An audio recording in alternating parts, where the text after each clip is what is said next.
This is the cream of the crop. Heads up, Gears. This is C.I.C. Episode 3.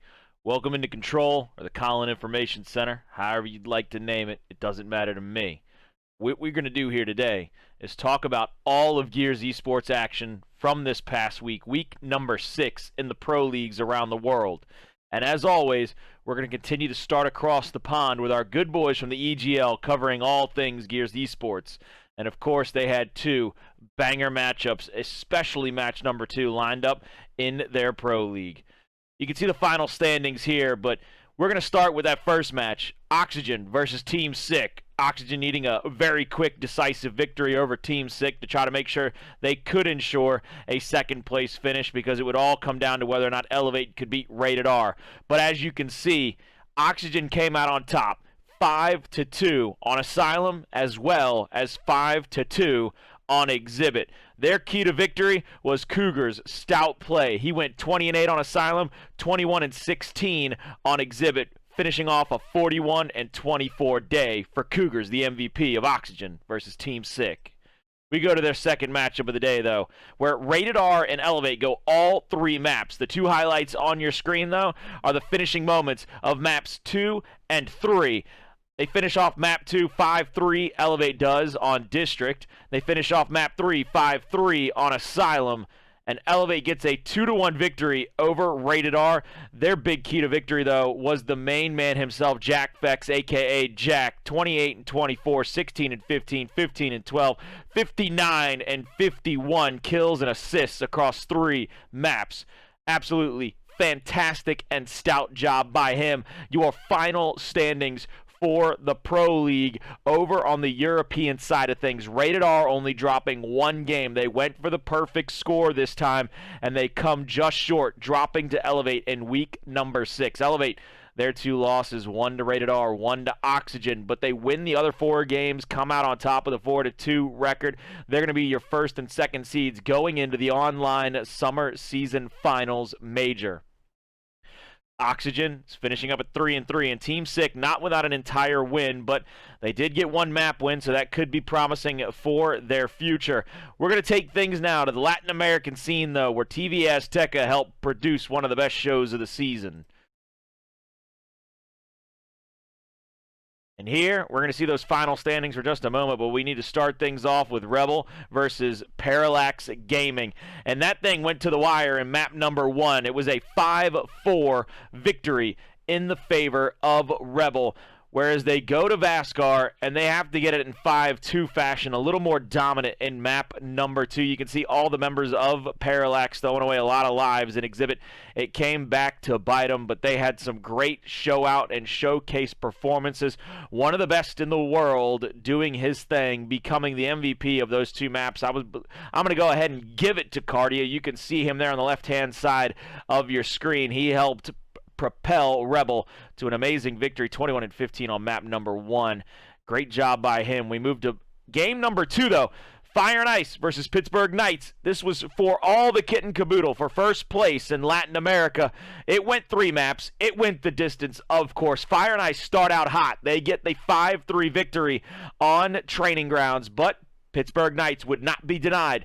They go 5-3 on Asylum, 5-0 on Exhibit. An absolutely dominating performance in map number 3, shutting out Fire and Ice on Exhibit and proving that they were the best team in Latin America in the Pro League in the summer quarter. They will finish things off with a first place bid, number 1 seed from Latin America going into those season final major here in just a few weeks. There's your final standings. Pittsburgh Knights with 5, Fire and Ice with 4, Rebel right behind him at 3, putting up an amazing fight throughout the entire quarter. Parallax Gaming not able to come away with a single win, but they never stopped fighting. They never stopped trying. Unbelievably proud of that org and that team for sticking with it and trying their best throughout the entire quarter. But you got to focus on the here and now. Pittsburgh Knights, Fire and Ice, they look very impressive going into the online major, ladies and gentlemen. We come to the mainstream, though, for North America, where we are in the penultimate week. And everything there started off with a 3-map banger between Pain and Locke. Locke having to win map 1 and 3. They started out with a 5-4 victory on Asylum. They go 5-4 in a losing effort to Pain on Training Grounds, and they come away with a 5-4 victory on Vaskar, including 5 rounds in a row to finish off the second half and the victory in the map. The MVP of that matchup to me was Shock. He went 16-19, 17-21, 18-15 for a 51 and 55 stellar performance. You can see him there on the right-hand side of your screen throwing up the thumbs up for his MVP bid. The second matchup of the day was between Vanquish and PDM, and that goes only 2 maps. Vanquish gets a 5-2 victory on Bunker and a 5-3 victory on Asylum. They had an MVP in Precisions who was stout throughout the entire thing, really making a case for one of the best up-and-coming players, a breakout star. We saw how good he was in the last online major. You can see how great he was in these matchups, being one of the final few alive for his team on Vanquish in Bunker. He goes 29-16, 19-18 for a 48 kill, 34 assist, 2-map series. Unbelievable numbers he put up in those 2 maps. Left-hand side of your screen. Don't forget that name, Precision. He's going to be a force to be reckoned with in the coming weeks and months. We go to game number 3, which is Noble versus Rise, and Noble came out hot. They get a 5-2 victory on Bunker. They put Rise in their first loss column on the map Bunker this quarter, as well as putting them on their back foot for the next 2 maps. But Rise Nation would not be denied. Rise comes out, gets a 5-0 victory on District and a 5-1 victory on Icebound. Inzem, I believe, had to be considered the MVP. He made a lot of rotational plays, made a lot of great moves for his team. 12-6, 10-4, 6-12 for only a 28-22. But with Icebound and District, very stalemate maps, he's not going to be able to put up massive numbers.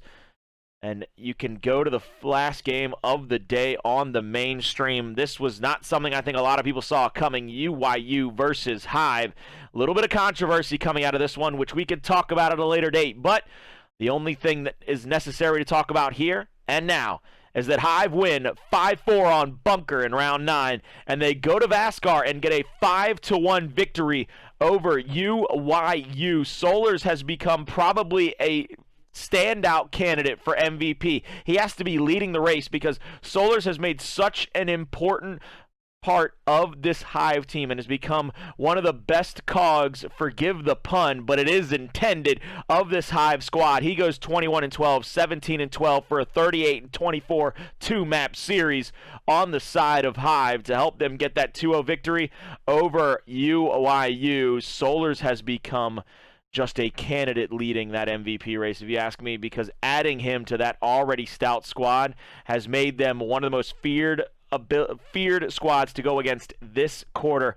We're going to finish things up, though, on the off-stream, ladies and gentlemen. 4 more matches to deal with. We're going to start with the Vanquish versus Rise map, and that only goes to Rise come out on top in Bunker 5-4 over Vanquish with a stout play, a very stalwart play by one of the stalwarts of that team, C.I.C. He decided to be the constant defender and protect the house. He got the same exact finish to Bunker as he had last week, playing as the Swarm, playing as the Bolter, getting a final kill to clutch it up and win round 9 for Rise on Bunker.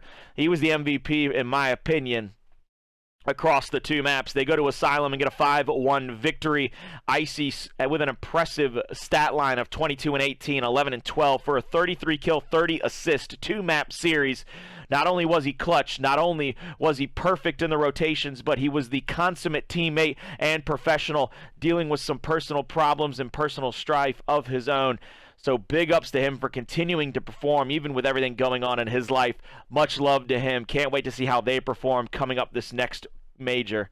We go to the second matchup of the day, UYU versus Pain. That goes only 2 maps as well, as UYU will win it 5-2 on District, 5-2 on Training Grounds. And Powers put on an absolute show, ladies and gentlemen, sliding around the map, getting into every fight possible, and ensuring that Pain was never comfortable and always feeling a little bit of their namesake, was applying the pressure, applying the pain to some open wounds, because Powers, that Shinigami that I've always liked to call him, has controlled life and death many a times on these 2 maps. He comes away with a 15-14, 19-13, 2-map spree, coming out with a 34 kill, 27 assist performance. You could see Kenny, though, putting on a little highlight reel of his own, getting that down, turning around, getting that 180 single shot, and now he's going to take care of Exclusive with that beautiful shot punch. Just can't say enough about how UYU can play when they're clicking on all cylinders. We go to the third matchup, ladies and gentlemen. Locke versus Noble. This thing had to go all 3 maps because Locke came out hot. They get a 5-0 victory on Icebound. Can't tell you how impressed I was with that victory over Noble in Icebound, but Noble fights back. It goes to round 9 in map number 2, and what could have been the deflating round victory in favor of Noble, round number 9, 5-4. They take it home, and it goes to Vascar, where Noble, with all of the momentum and all of that power and precision, get a 5-0 victory on Vascar. Zysho having to be the MVP of that series. He only went 8-6 on map number 1 where they got 5-0'd, but he goes 19-32, 12-15 for a 39 kill, 53 assist. 2 or 3 map series, ladies and gentlemen. Zysho putting on an absolute show in that matchup. We finished off our night with PDHM versus Hive. And PDHM comes out firing. They take it to a round number 9 on Asylum. They take map number 1 against Hive. And even though Solars had an impressive 17 kills, 21 assists there, they get the map victory. But Hive would not be denied on this day. They wanted the 2-0 for the day. They go 5-0 on District, 5-2 or 5-0 on Icebound, 5-2 on District, as you can see on your map. Solars as well, the MVP in my opinion. 17-21, 13-10, 15-10 for a 45 kill, 41 assist weekend. Let's see the standings after this this penultimate week in the North American region. UYU sitting on top at 12-1, tied there with Rise, who's 11-1, 12 points for each of those teams, as well as with Hive and Noble, 12 points for them. But 11-1 for UYU and Rise. I believe that has to be settled out next week to define our number 1 overall seed going into the season finals, that online major in just a few weeks. Hive sitting pretty at 8-4. They're well ahead of Noble. Vanquish and PDHM tied up at 5-7. Payne and Locke, though, both at 1-11, because Locke, I believe, has to absorb that 0-2 record of tragedies. So you'll see a 1-11 for both of them. They're bringing up the rear. They're going to bring in those final 2 seeds in that season finals major coming up. And now, ladies and gentlemen, we're going to wrap things up with a nice little bow here for the C.I.C. week number 6. Latin America and European regions are both wrapped up. They're both finished, with Rated R coming out on top in the European region, Pittsburgh Knights coming out on top in the Latin American region, but North America has to be decided next week, week number 7, the final week of the Pro League. There's no other place you should be other than live.gearsaward.com or twitch.tv/Colin Crow Clark, because live.gearsaward.com will have all the mainstream games as per normal. I will have the off-stream bringing all the action to you to settle the scores, to settle out the landscape going in to our season finals in just a few weeks at the end of July. I hope to see you all there on Sunday. I hope to see you all at the major. Stay tuned in this space for C.I.C. episode 4 next week, but that's it for episode 3. If you like this kind of content, please leave a like, maybe a comment. Tell me what you want me to continue to improve on. Maybe I'll take some more consideration in how I present this video, but for now, we're trying to make it a highlight reel. We're trying to give you the bare bones to let you know about how all the matches played out from this past week in case you missed anything. This is Colin the Crow Clark saying I hope you have a fantastic rest of your day. Big love to each and every one of you.